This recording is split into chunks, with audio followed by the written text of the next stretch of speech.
Scars. We all have scars. They remind us of being hurt. That's what we're talking about on this episode of the Driving with Rob podcast.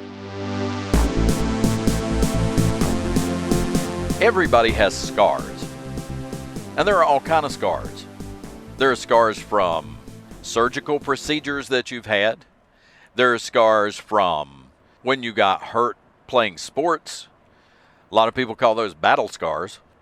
A lot of scars from where you did something stupid and you have a scar to remind you not to do that again. There are also emotional and psychological scars. Sometimes those are really deep and you can't really see them, but they're there. But let's talk about scars in general. Scars are the reminder of that time you got hurt. I have lots of scars. I've been hurt a lot. Kind of goes along with the saying, if you're going to be dumb, you got to be tough. I have a scar on one of my biceps because we got the lawn tractor stuck one time and it was just down in a hole. And I decided that if I picked up the front end and just moved it over, that I could drive right on out. Never occurred to me for a second that hot muffler was going to be touching my bicep. And so I have the scar. I've never done it again, so it taught me a lesson. I have a pretty impressive battle scar on my leg due to a chainsaw accident. And that was a lesson I didn't really need to learn. I knew how dangerous chainsaws were. And as my sons who were there at the time that the incident occurred will tell you, 30 minutes earlier, I had just given them a speech about how dangerous chainsaws were. And of course, when I tell the story about cutting my leg with a chainsaw, I did it on purpose to drive home the message to my boys of exactly how dangerous a chainsaw can be. I had 11 internal stitches, 13 external stitches. But a running chainsaw only has to bump your leg for a split second. 11 internal stitches, 13 external stitches. If you're going to be dumb, you got to be tough. Or if you're going to be careless, you got to be tough. But that was one of my more impressive scars. And I see it every day. So now when I pick up a chainsaw, I remember that scar. And I remember what caused that scar. So it did teach me a lesson. I have a good friend who never shows her belly because of her C-section scars. She doesn't want people to see her C-section scars. Well, I have another friend who wears bikinis to the beach anyway, in spite of her C-section scars. And I asked her about it because I had another friend who didn't like her scars. And she said, I know they're not pretty, but I know what I went through to get those scars. And I got a reward for those scars. And my children were worth every stitch. I'm proud of those scars. But speaking of scars you're proud of, and I mentioned this on a previous podcast, my great-grandmother used to have a picture, a framed photograph hanging in her living room of her grandfather, which would have made him my great-great-great-grandfather. And he had this horrible scar that went right across the middle of his face.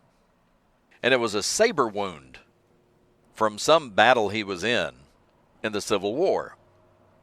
And back during the 1860s, 1870s, there were photographs that weren't all that common. But she said her grandfather used to tell the story. The reason he had a photograph of himself made was because he was proud of that scar. And he wanted to immortalize that scar so that he would never forget and his family would never forget. He earned that scar. There are other scars, psychological, emotional scars, but they're still scars because a scar is a reminder of how you got hurt. People don't really like to talk about those scars.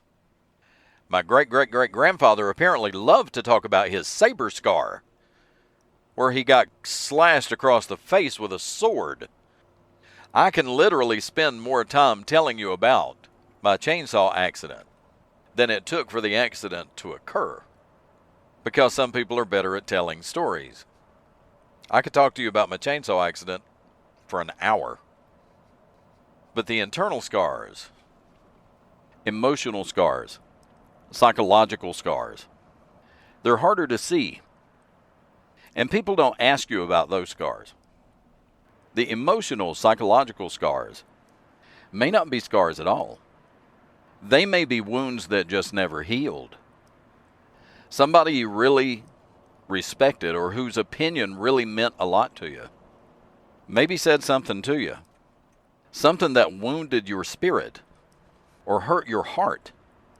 And people that have these kinds of wounds and scars, when they do finally open up and start to tell somebody about them, you will hear things like, I thought they loved me.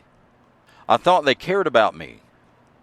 How could they say something like this to me when they know what I've already been through? How could somebody so close to me do something like this? How could somebody I trusted so much betray me like this? You see, that's probably not a scar. It's a wound that never healed. And here's why I say that. Like my chainsaw scar, or like that burn scar on my arm. Somebody asks me about it now, and I'm like, oh, it's fine. It hurt at the time, but it doesn't really bother me now. And you may even laugh about it, especially if that scar is a result of something stupid you did. Well, I can laugh about it now. And that's the reason I say a lot of things that we consider to be emotional scars and psychological scars aren't really scars at all, because we can't laugh about it. We can't say, oh, it's fine now, it doesn't bother me anymore. The wound has to be healed before there's a scar. So how do you heal an emotional wound, a psychological wound, and turn it into the kind of scar that says, well, it doesn't bother me anymore? Talking about it helps. Telling somebody else about this hurt that you received, or this scar that you received, or this wound that you received. Telling somebody else about it helps it to heal. You don't necessarily have to confront the person who injured you. I don't go back to my chainsaw and say, see what you did to me? Satisfied? Are you happy now? I probably did at the time, but it doesn't bother me now when I'm over it. You don't have to go back to the person who actually inflicted the wound to heal from it. Just talking about it with other people. Talking to the people who are in your life now. The people you do respect, the people you can trust. And talking about it helps. But another very, very important, often overlooked thing you can do to heal an emotional wound is forgiveness.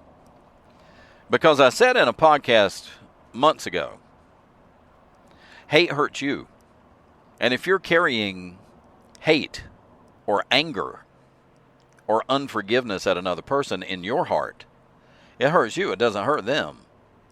So if you want to heal you, you have to forgive them. And you have to say it out loud. I call it speaking it into existence. You can think about forgiving somebody. And you can even think to yourself, I forgive them for what they did to me.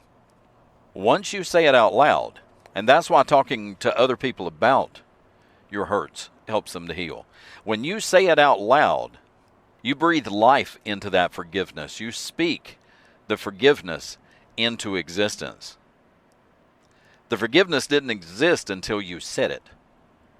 You don't have to confront that person and tell them you forgive them, but you do have to say it. Maybe when that person hurt you, that hurtful, hateful thing that they said to you or that they did to you really wasn't a premeditated, intentional hurt that they inflicted on you. Maybe they had so much going on in their lives. Maybe they were dealing with some hurt or some pain that had been inflicted on them by somebody else.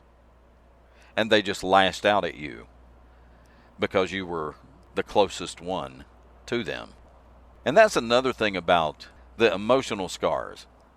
It's very hard for somebody you don't know to hurt you. People you don't care about, people whose opinions you don't respect. really can't hurt you. They can say it and maybe make you angry, but they can't hurt you with it. The people that hurt you are the people you care about, and the people you thought cared about you. The people you respect, the people you thought respected you, those are the ones that hurt you. But you're never going to heal that wound. You're never going to let that wound turn into a scar until you're truly able to forgive and forget and to put that hurt behind you. Because if you don't forgive, that hate is going to keep that wound fresh and raw and open for the rest of your life. You have to tell somebody, and you have to forgive. Because a scar is just a reminder of something that hurt you in the past. If it's still hurting you, it never healed. Once it heals over and it's just a scar, it's just a reminder of something that hurt you a long time ago, and now it doesn't bother you at all. And that's going to do it for this episode of the podcast. I appreciate you listening, and I hope you gained some insight or something from it. You can leave me a comment, click on like, share it with your friends, click on subscribe and follow, and you'll never miss an episode. Thanks again. I'll talk to you next time. Bye now.